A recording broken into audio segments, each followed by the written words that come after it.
বাড়তি ভাড়া নেয়ার প্রতিবাদ ও মানহীন সেবার অভিযোগ এনে নরসিংদী বাস টার্মিনাল থেকে ঢাকা গুলিস্তানগামী একমাত্র পরিবহন মেঘালয় লাক্সারি বয়কটের ডাক দিয়ে বাস টার্মিনাল ব্লক করেছে শিক্ষার্থীরা। বুধবার সকাল থেকে দুপুর ২টা অবধি প্রায় অর্ধশত শিক্ষার্থী আন্তজেলা বাস টার্মিনাল ব্লক করে রাখে।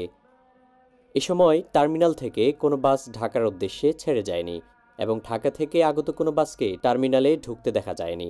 এর আগে গতকাল বিকেল থেকেই সামাজিক যোগাযোগ মাধ্যমে মেঘালয় লাক্সারি বয়কটের ডাক দেয় শিক্ষার্থীরা।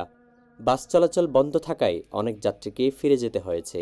তারা নন স্টপের কথা বলে তারা লোকাল সার্ভিস দিচ্ছে। তাছাড়াও তাদের যে বাসগুলো, সেই বাসগুলো বাইরে ফিটপাট, কিন্তু ভিতরে সদরঘাট। ভিতরে একটা সিটে বসলে আরেক সিটে পালাইগা যায়, বসা যায় ফিট পাবে, অথচ তারা ভাড়া নিচ্ছে অতিরিক্ত এক্সেস ভাড়া।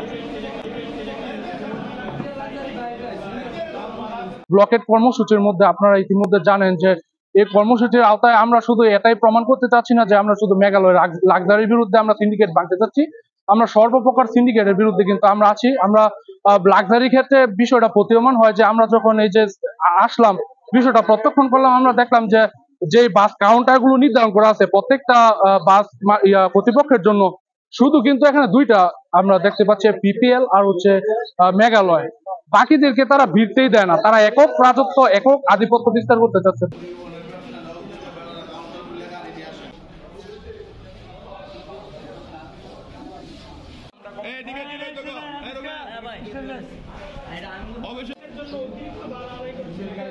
আমাদের কথা হচ্ছে, যেহেতু আমরা বৈষম্য আন্দোলন করেছি, তো সেই এক জায়গায় সেই বৈষম্য, এবং যেহেতু আপনারা জানেন যে ঢাকা শহর বিভিন্ন জায়গায় হাওয়া ভাড়া চলতেছে, কিন্তু বাংলাদেশের সব জায়গায় স্টুডেন্টরা রয়েছে, এমন না যে শুধু ঢাকাতেই রয়েছে, বাংলাদেশের সকল জেলায় কিন্তু স্টুডেন্টরা রয়েছে। তা আমি চাচ্ছি যে পুরো বাংলাদেশে স্টুডেন্টদের জন্য হাফ ভাড়া করা হোক, খুব যত দ্রুত সম্ভব।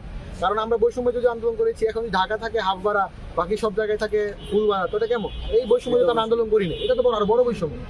শিক্ষার্থীরা অভিযোগ করে বলেন, সড়ক পরিবহন ও সেতু মন্ত্রণালয়ের প্রজ্ঞাপন অনুসারে প্রতি ১ কিলোমিটারে যাত্রীপ্রতি ভাড়া ২ টাকা ১২ পয়সা।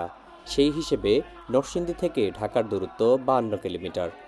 নিয়ম অনুযায়ী নরসিংদী থেকে ঢাকার নির্ধারিত ভাড়া যাত্রীপ্রতি প্রায় ১১০ টাকার বিপরীতে এই পরিবহনটি ভাড়া নিচ্ছে ১৫০ টাকা।